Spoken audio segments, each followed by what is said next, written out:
लगान का आधुनिक सिद्धांत। तो ये लगान का आधुनिक सिद्धांत जो है ये बेसिकली जो है ये रिकार्डो के लगान सिद्धांत जो है, जो रिकार्डो का लगान सिद्धांत है, बेसिकली ये उसमें विस्तार और सुधार के बारे में बात करते हैं। तो ये लगान का आधुनिक सिद्धांत जो है वो क्या करता है, रिकार्डो के लगान सिद्धांत में ही उसी सिद्धांत का वो विस्तार करता है और उसमें सुधार करने की बात करता है। रिकार्डो के विश्लेषण में जो है घटिया भूमियों की तुलना में बढ़िया भूमि से की गई है। यानी रिकार्डो जो है वो अपने लगान सिद्धांत में किसके बारे में बात करते हैं, घटिया भूमि के बारे में। यानी कि वो भूमि की जो श्रेणी रखे हैं, ए श्रेणी, बी श्रेणी और सी श्रेणी, ठीक है, तो वो घटिया भूमि और अच्छी भूमि के बारे में वो बात करते हैं। लेकिन आधुनिक जो विश्लेषण है उसमें वो लोग मानते हैं कि भूमि जो है, भूमि अपनी मांग की अपेक्षा दुर्लभ है। ठीक है, वो क्या मानते हैं कि भूमि जो है वो अपनी मांग की अपेक्षा दुर्लभ है। उनके अनुसार क्या है कि भूमि के समरूप या भिन्न रूप होने से लगान की उत्पत्ति में कोई अंतर नहीं होता। यानी आधुनिक अर्थशास्त्री क्या मानते हैं कि भूमि का जो स्वरूप है, जो कि रिकार्डो ने क्या कहा है कि जैसे भूमि को वो कैटेगरी में बांटे हैं और उसमें वो बोलते हैं कि जो अच्छी भूमि होती है वो क्या करती है, लगान उत्पन्न करती है। जबकि आधुनिक सिद्धांत में कहा गया है कि भूमि का कोई भी रूप हो उससे लगान उत्पत्ति में कोई अंतर नहीं होता, बल्कि लगान तो दुर्लभता के नियम के अनुसार उत्पन्न होता है।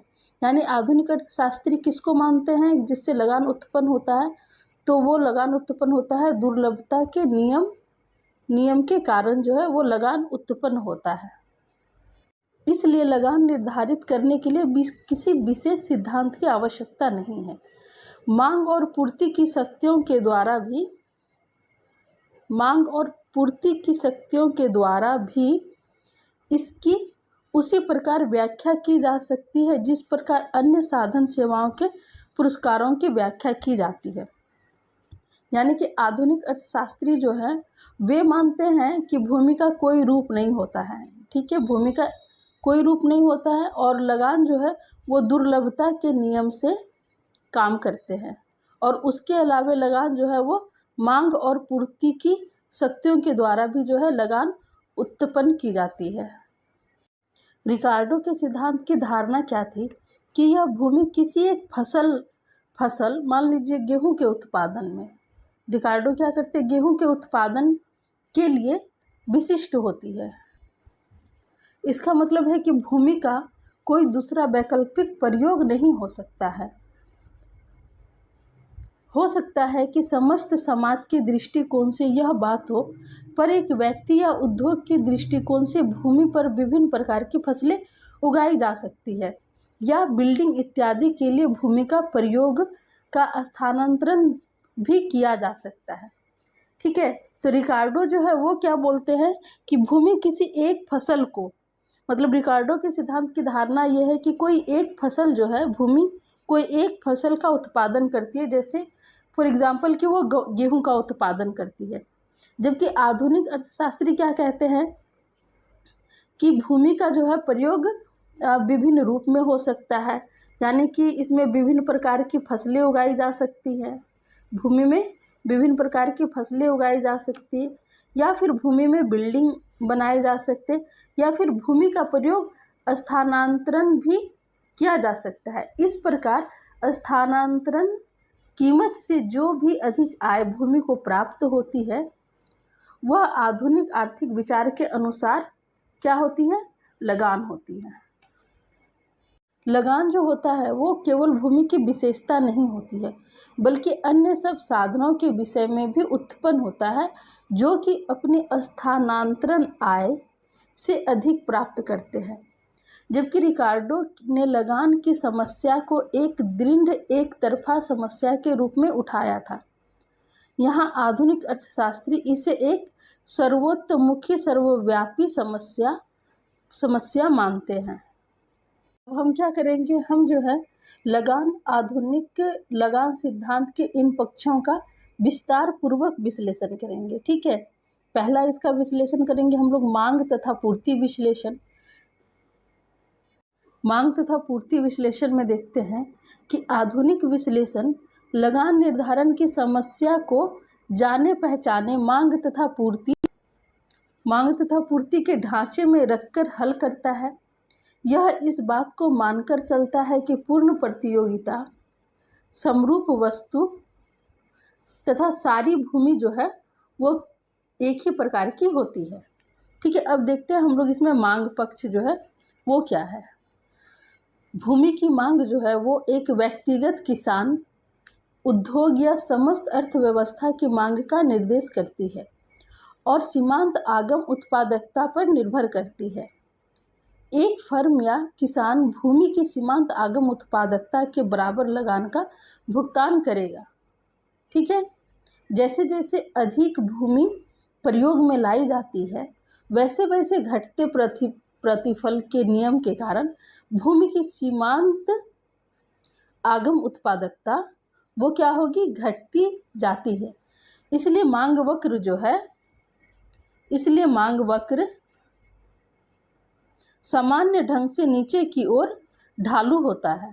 ठीक है, इसलिए मांग वक्र क्या होता है, समान ढंग से नीचे की ओर ढालू होता है, जिसका मतलब है कि अधिक भूमि का प्रयोग केवल अपेक्षाकृत कम लगान पर किया जाएगा। यानी अधिक भूमि का प्रयोग कब किया जाएगा, जब कम लगान दिया जाएगा तब अधिक भूमि का प्रयोग किया जाएगा। जबकि अन्य बातें जो है वो क्या रहेंगी, समान रहेंगी। भूमि के लिए उद्योग की मांग वक्र सब फर्मों के अलग अलग मांग वक्रों का जोड़ होगा। भूमि के लिए क्या होगा, उद्योग की मांग वक्र जो है वो क्या होगा, सब फर्म यानी जितने भी फर्म है उसमें अलग अलग जो है वो मांग वक्र का जोड़ होगा। समाज का मांग वक्र भूमि का प्रयोग करने वाले सब उद्योगों के मांग वक्र के जोड़ से बनता है। ठीक है, समाज का मांग वक्र है वो क्या होता है, भूमि के प्रयोग करने वाले जितने भी यानी कि सारे उद्योग हैं उसके मांग वक्र के जोड़ से बनता है। मांग पक्ष देख लिए, अब देखते हैं पूर्ति पक्ष। तो पूर्ति के पक्ष में भी एक फर्म, एक उद्योग और समस्त अर्थव्यवस्था की दृष्टि में हमें भूमि की पूर्ति पर विचार करना पड़ता है। ठीक है, एक किसान के लिए भूमि की पूर्ति जो है वो है पूर्ण लोचदार होती है। एक किसान के लिए भूमि की पूर्ति क्या होती है, पूर्ण लोचदार होती है, क्योंकि उद्योग जो है वो लगान निर्धारित करता है। लगान कौन निर्धारित करता है, उद्योग जो है वो लगान को निर्धारित करता है। इसलिए पूर्ति वक्र जो है वो एक्स अक्ष के समांतर होता है और चालू लगान का भुगतान करके वह जितनी चाहे उतनी भूमि पर खेती कर सकता है। परंतु उसी कृषि फसल को उगाने वाले उद्योग के लिए भूमि की पूर्ति कम लोचदार होगी और पूर्ति वक्र का आकार जो है वो सामान्य जैसा ही होता है। इसका मतलब क्या है कि अधिक लगान देकर भूमि को अन्य प्रयोगों से हटा लिया जाता है और भूमि की पूर्ति बढ़ाई जा सकती है। समस्त अर्थव्यवस्था के लिए भूमि की पूर्ति पूर्ण रूप से क्या होती है, बेलोच होती है। यानी लगान जो है, लगान कम, ज़्यादा या शून्य कुछ भी हो सकता है। भूमि की पूर्ति क्या रहती है, अपरिवर्तित रहती है। ठीक है, समस्त पूर्ति वक्र के साथ फर्म, उद्योग और अर्थव्यवस्था का भूमि मांग वक्र लगान निर्धारित करता है। ठीक है, अब इसको जो है एक चित्र के माध्यम से हम लोग देखते हैं कि ये कैसे होता है। इस प्रकार हम लोग जो है एक चित्र बनाते हैं। ठीक है, पहला जो ये चित्र है वो फर्म को दर्शाता है, दूसरा चित्र जो है वो इंडस्ट्री का है और तीसरा जो है वो इकोनॉमी का है। इस प्रकार जो है चित्र में हम लोग देखेंगे, यानी पहला चित्र ए जो है वो प्रकट करता है कि फर्म की मांग डी से बढ़कर D1 हो जाने पर फर्म द्वारा प्रयोग की गई भूमि की मात्रा जो है वो Q से बढ़कर Q1 हो जाती है। फिर भी लगान की मात्रा OR उतनी ही रहती है।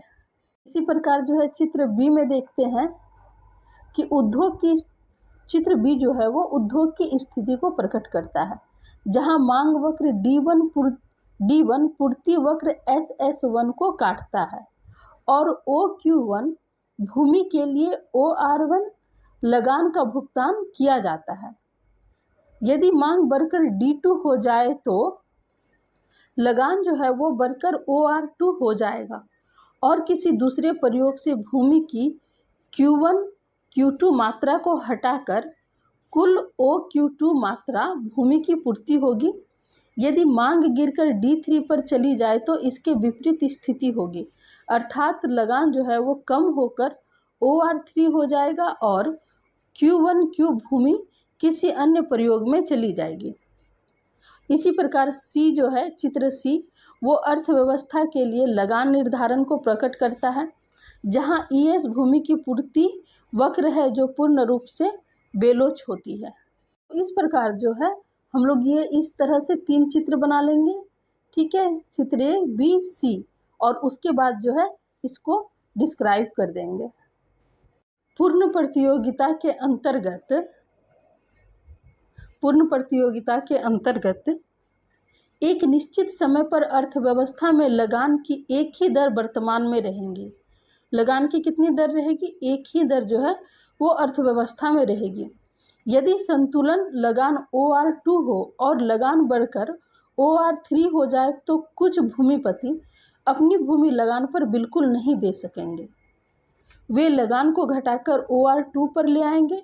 दूसरी ओर यदि लगान OR2 से नीचे गिर जाता है तो भूमि की मांग जो है वो क्या होगी? बढ़ जाएगी और कृषकों में प्रतियोगिता से लगान बढ़कर OR2 हो जाएगा। क्योंकि भूमि की पूर्ति स्थिर है, इसलिए भूमि की वर्तमान पूर्ति को मार्केट में लाने के लिए अपेक्षाकृत अधिक लगान की जरूरत नहीं है और इसलिए कोई अधिक लगान नहीं दिया जाएगा। तो निष्कर्ष जो है यह निकलता है कि सारी भूमि एक ही श्रेणी की नहीं है, इसलिए भूमि की पूर्ति पूर्ण लोचदार नहीं हो सकती। क्योंकि भूमि की पूर्ति पूर्ण लोचदार नहीं हो सकती, इसलिए भूमि आवश्यक लगान प्राप्त करेगी और इस प्रकार इसे क्या कहते हैं? दुर्लभता लगान कहते हैं, क्योंकि भूमि के संबंध में इसकी पूर्ति दुर्लभ है। और जब मार्शल ने यह कहा था कि एक प्रकार से सब लगान दुर्लभता लगान होते हैं और सब लगान भेदक लगान होते हैं, तो उसका मतलब यह था कि भूमि क्योंकि दुर्लभ है इसलिए भेदक लगान जो है वो उत्पन्न होगा। अब जो है लगान स्थानांतरण आय के रूप में, यानी इसका दूसरा पक्ष देखते हैं, ठीक है। तो लगान के आधुनिक सिद्धांत का दूसरा पक्ष यह है कि उसके अनुसार एक साधन इकाई का उसकी स्थानांतरण आय से अधिक वास्तविक आय का अंतर लगान होता है। क्या होता है? एक साधन इकाई का उसकी स्थानांतरण आय से अधिक वास्तविक आय का अंतर जो है वो लगान होता है, जो आधिक्य लगान, जिसे आधिक्य लगान भी है। उसकी स्थानांतरण आय वह न्यूनतम कीमत है जो उसे उसके वर्तमान कीमत में रखने के लिए आवश्यक है। यदि उसे उसकी यह न्यूनतम कीमत नहीं मिलती है तो वह अपने को अगले अधिकतम लाभ में स्थानांतरण कर देगी। इस प्रकार स्थानांतरण आय जो है वो वैकल्पिक या अवसर लागत मुद्रा की वह न्यूनतम मात्रा है जो एक साधन अपने अधिकतम लाभदायक प्रयोग या व्यवसाय में प्राप्त कर सकता है। उदाहरण के लिए, यदि एक वर्कर अपने वर्तमान पेशे में 200 रुपये कमाता है और किसी दूसरे व्यवसाय में संभवतः 185 रुपये कमा सकता है, तो ये जो 15 रुपये है ये उसका क्या हो जाता है? आर्थिक लगान हो जाता है। या यदि एक व्यक्ति को उधार देने को प्रेरित करने के लिए ब्याज की न्यूनतम दर 3% हो, परंतु उसे 6% मिल जाता है, तो ये 3% का जो अंतर है वो क्या होगा, उसके आर्थिक लगान के रूप में उसको प्राप्त होगा। तो इस प्रकार आधुनिक अर्थशास्त्रियों के अनुसार लगान तब उत्पन्न होता है जबकि एक साधन सेवा दुर्लभ हो और उसकी वास्तविक तथा स्थानांतरण आय में अंतर हो। ठीक है, क्या हो, उसकी साधन सेवा दुर्लभ हो और उसकी वास्तविक तथा स्थानांतरण आय में अंतर हो। लगान जो है वो केवल भूमि की विशिष्टता नहीं है।